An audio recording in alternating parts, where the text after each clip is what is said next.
मी आता तिथं काय हजारो शेकडो मोठमोठाले नेते यायचे, अंतरवाली मोठमोठाले.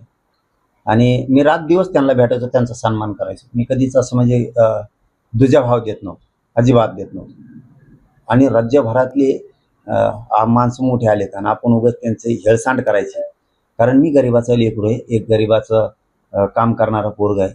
आणि आपल्याला मोठा व्यक्ती आलाय आणि त्याची हेळसांड होऊन अवमानित करून त्याला माघारी पाठवणं हे मला शोभत नव्हतं. कारण मी गरिबाच्या घरात वाढलेलो होतो. असे रात दिवस जागणार पण भेटायचो, ही माझी पद्धत. आणि ते 7-8 दिवसापासून निरोप येत होतो वाटतं अंतरवालीत की यायचं आहे म्हणून. आता ते काय ये कोणी नका येऊ असा तो विषय लगातार सुरू असायचा. आणि मला काय ही माणूस भेटला की त्यो माणूस भेटला की त्यो असं सलग सुरू असायचं.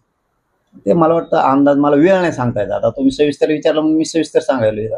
ते आता वेळ नाही सांगता येणार, पण रात्री 2 तरी वाजले असतील आज, बहुतेक 2-3 तरी वाजले असतील किंवा काय माहित नाही. मला आता अंदाज नाही सांगू शकत, कारण त्यावेळेस ते भयान होतं वातावरण. ते आले थांबले, पण मी झोपलो होतो. मी तेव्हा झोपलेलो होतो अक्षरशः. ते आल्यावर ते म्हणे परत असा निरोप आला, म्हणला तू झोपलेले म्हणल्यावर गेले असते. पोरांनी सांगितलं की, ते पोरांनी सांगितलं ते जाणारच नाहीये.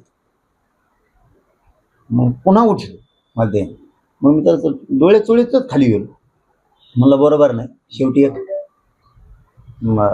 नाव आहे त्यांचं आणि आपण नाही दुजा भाव दिला पाहिजे. आणि दुजा भावाचा विषय पण नाही. गेलो काना खाली भेटलो, तर ते दारात 2 लोक उभे होते. ते एक आणि ते सरमाडी एक, ते धनंजय मुंडे एक आणि ते सरमाडी एक, ते 2 जण उभे होते. मग ते आत आले आणि मग त्यांनी त्याची ओळख करून दिली त्या सरमाड्याची. ती म्हणे हे सरमाडे आहे. म्हणलं हे होय का ते हार्वेस्टरचे पैसे बुडीणार? कारण ते हार्वेस्टरवाले त्याच्या आधी माझ्याकडे 2 महिन्यापूर्वी किंवा महिन्यापूर्वी अंदाजे आले होते. तर मग त्या टायमाला ते पैशाचा विषय होता. त्यांनी त्या सरमाडीने त्यांना काहीतरी मारलं होतं. मग ते लोक नारायणगडावरती आले. तर मग ते देऊन टाका म्हणून सांगितले होते ते पैसे. आमच्या ओळखीचा त्यांचा एक कार्यकर्ता होता गेवराईचा, त्याच्याजवळ सांगितलं होतं की हे लोकांचे पैसे द्या, शेतकऱ्याचे नसता या मॅटरमध्ये. मग मी या शेतकऱ्यांच्या बाजूने उभा राहणार. तर मग त्यांनी बोलून घेऊन त्यांना थांबविलं होतं. म्हणून त्यावेळेस मला ते नाव माहीत होतं फक्त. आणि प्रत्यक्ष समजा त्या दिवशी ते आलं तर तेव्हा सांगितलं, त्यांनीच सांगितलं धनंजय मुंडे घेऊ सरमाडे म्हणून.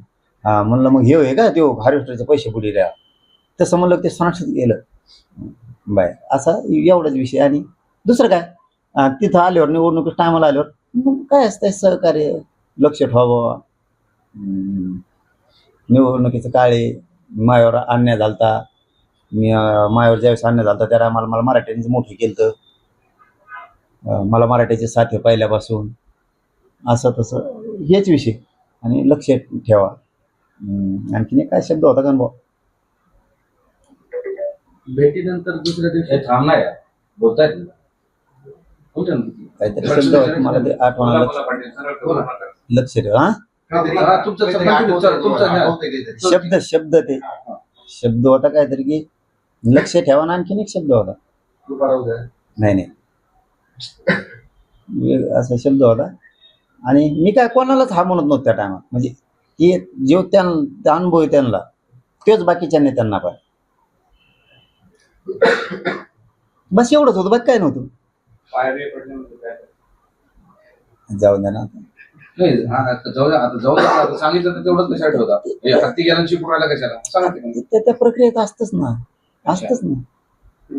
आम्ही असं म्हणायचं का त्यांनी पाया पडल्यात म्हणून? आता मी काय सांगू? नाही तुम्ही तुम्हाला माहिती आहे, तुम्ही दोघंच होते ना, धनंजय मुंडे आणि तुम्ही त्या ठिकाणी. आपण हे आत्ताच कम काढू म्हणजे असं म्हणू शकतो का धनंजय मुंडे यांनी तुमच्या पाया पडल्या? सगळेच होते येते. आता सगळेच होते ना तसे. नकार देता की नाही सगळेच तसे होते ना. आता त्याला काय असतं ते सगळेच असतात. आम्ही असं म्हणू शकतो का? नाही बघा, इतके खालचं मी नाही बघा. इतक्या खालचं मी नाही. त्यांनी तुमचा आशीर्वाद घेतला असेल पाया पडून, इतकं खालचं नाही बोलणार. लागलं जिथं अन्याय झाला त्यांच्याकडून तिथं दाबणारच. पण जे प्रक्रिया आहेत त्याबद्दलचं थोडंसं काय म्हणते त्याला, काही संकेत, राजकीय सामाजिक संकेत पाळले पाहिजेत. आणि राजकीय सामाजिक संकेत पाळणारा मी थोडा हाईच. अन्याय झाला त्याच्याकडून तिथं त्याला लागल त्या ताकदीने भेटायची ताकद आहे आपल्यात, लागल त्या ताकदीने. त्याची जी ताकद असेल त्याच्यापेक्षा दुप्पट ताकदीने भेटत आहे. पण काही संकेत इज्जतीचा प्रश्न काहींचा. ठीक आहे, ते राजकीय आहे, त्यांची इज्जतीचा प्रश्न सोडून देऊ. वाल्मिक कराड पण पडले होते का पाया? मी काय म्हणतो ती प्रक्रिया, मी म्हणतो त्यात जवळच नाही. मी म्हणतो बरं का, जे आहे आता ती प्रक्रियाच आहे त्या टायमाची. काय करू त्याला मी तरी काय करू त्याला.